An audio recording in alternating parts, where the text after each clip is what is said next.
saya Eko Priyono, NIM 106. Saya perwakilan dari kelompok 10 sintaksis. Tentunya di sini saya tidak sendiri. Saya bersama rekan-rekan saya.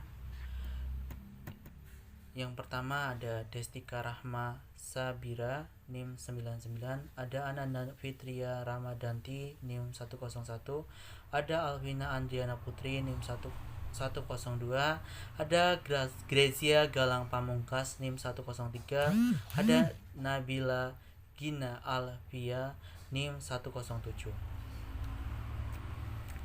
Di sini kami akan membahas tentang perbedaan kajian sintaksis antara aliran tradisional, struktural, dan transformasional tentang pengertian kalimat dan analisis kalimat. Selamat menyimak. Yang selanjutnya merupakan sejarah linguistik tradisional. Studi perkembangan bahasa sebelum abad ke-20 diawali dari pemikiran-pemikiran Plato Aristoteles. Konsep dasar Plato yang terkenal sekaligus menjadi batu pijakan perkembangan bahasa adalah onoma dan tema. Onoma atau onomata dapat diartikan sebagai satu, nama dalam bahasa sehari-hari, kedua, nominal dalam istilah tata bahasa, dan ketiga, subjek dalam hubungan subjek logis. Onoma adalah jenis kata yang biasanya menjadi pangkal pernyataan atau pembicaraan. Sedangkan rema atau remata dapat diartikan sebagai satu, ucapan dalam bahasa sehari-hari, kedua, verba dalam istilah tata bahasa, dan ketiga, predikat dalam hubungan predikat logis. Rema adalah jenis kata yang biasanya dipakai untuk mengungkapkan pernyataan atau pembicaraan. Onoma bisa disejajarkan dengan kata benda atau subjek. Tema adalah kata kerja atau verba atau kata sifat.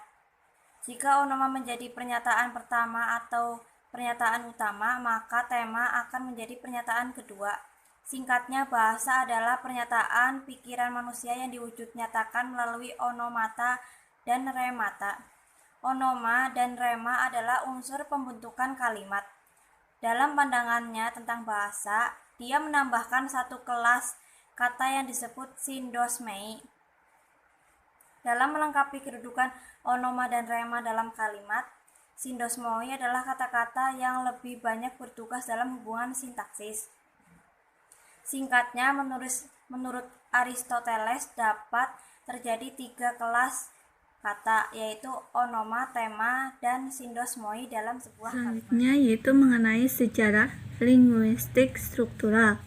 Istilah-istilah penting yang dimuat dalam buku tersebut sekaligus menjadi identitas Saussure adalah sinkronik dan diakronik, langue dan parole, signifian dan signifer, sintagmatik dan paradigmatik. Istilah sinkronik dan diakronik berhubungan dengan metode mengkaji bahasa.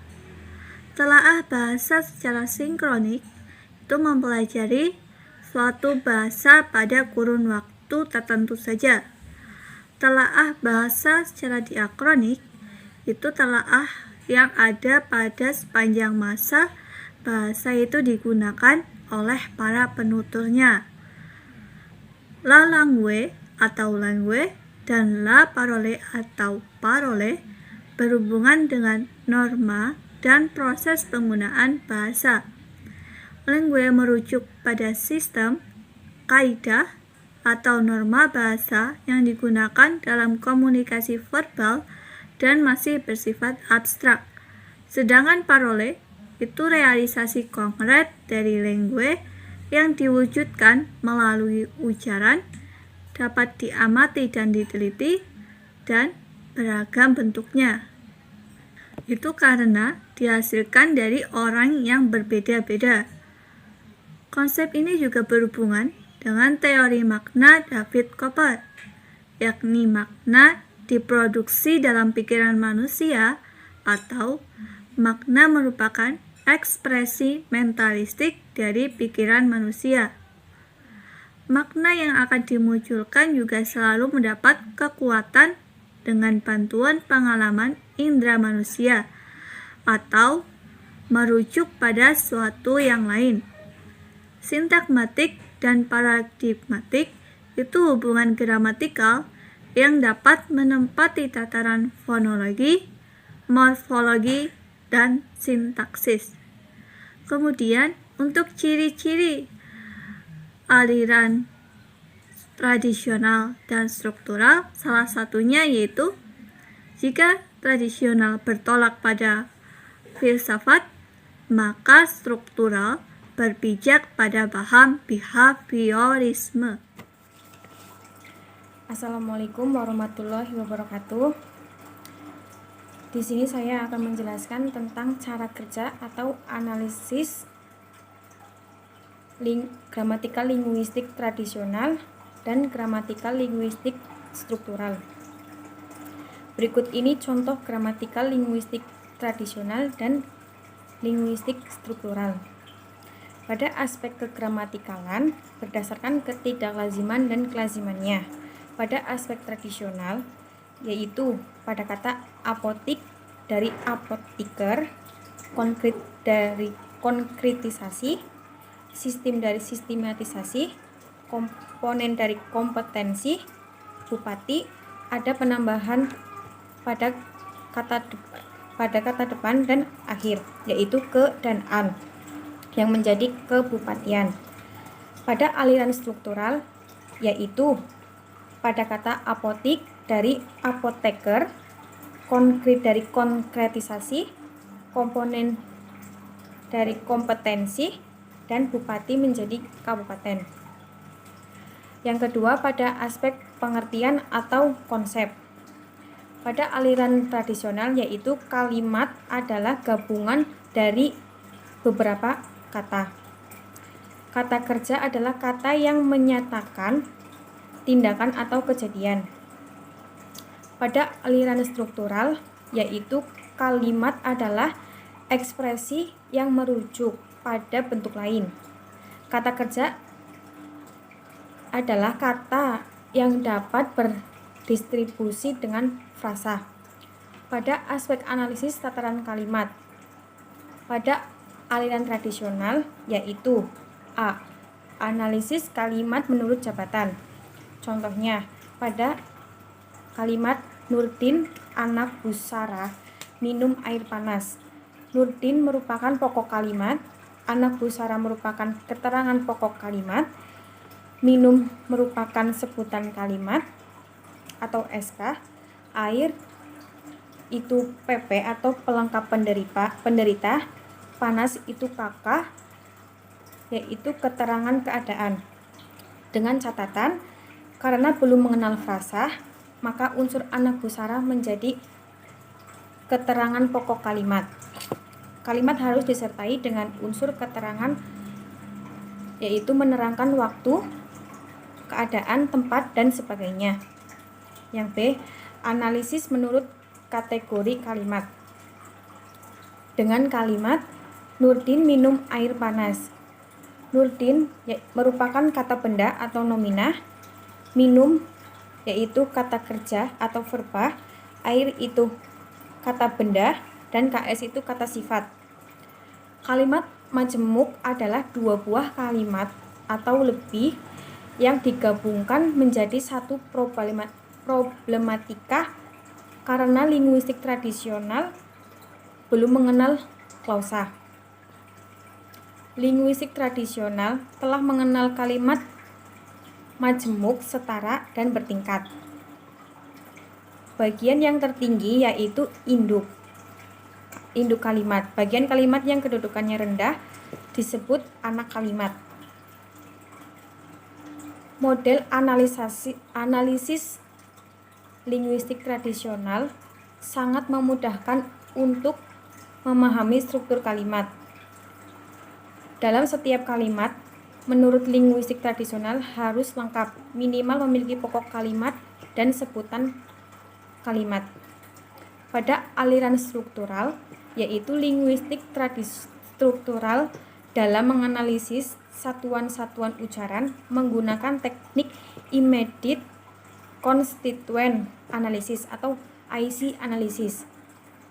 Teknik menyatakan bahwa setiap satuan ucaran terdiri atas dua unsur terdekat. atau dua unsur langsung yang membentuk satu ujaran itu tersendiri. Terima kasih. Wassalamualaikum warahmatullahi wabarakatuh.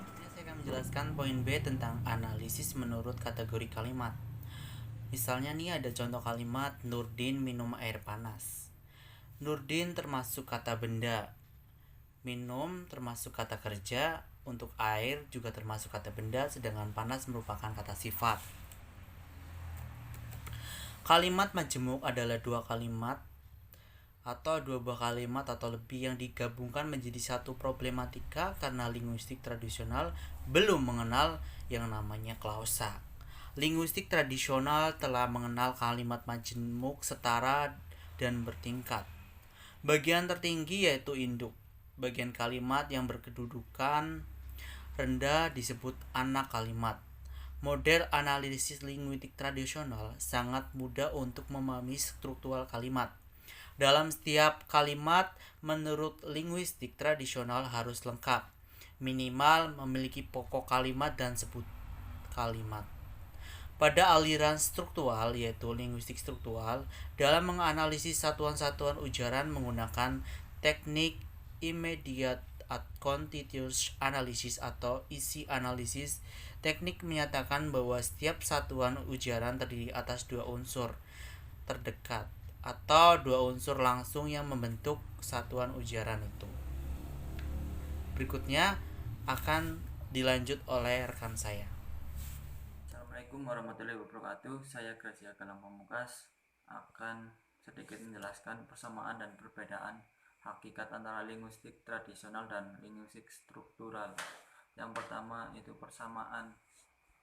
Kedua aliran linguistik besar ini sama-sama memiliki tujuan dan niat yang sama, yaitu mengkaji fenomena bahasa dari sisi hakikat bahasa melalui kajian-kajian formal, baik linguistik tradisional maupun linguistik struktural, melihat bahasa sebagai sesuatu yang abstrak dan unik.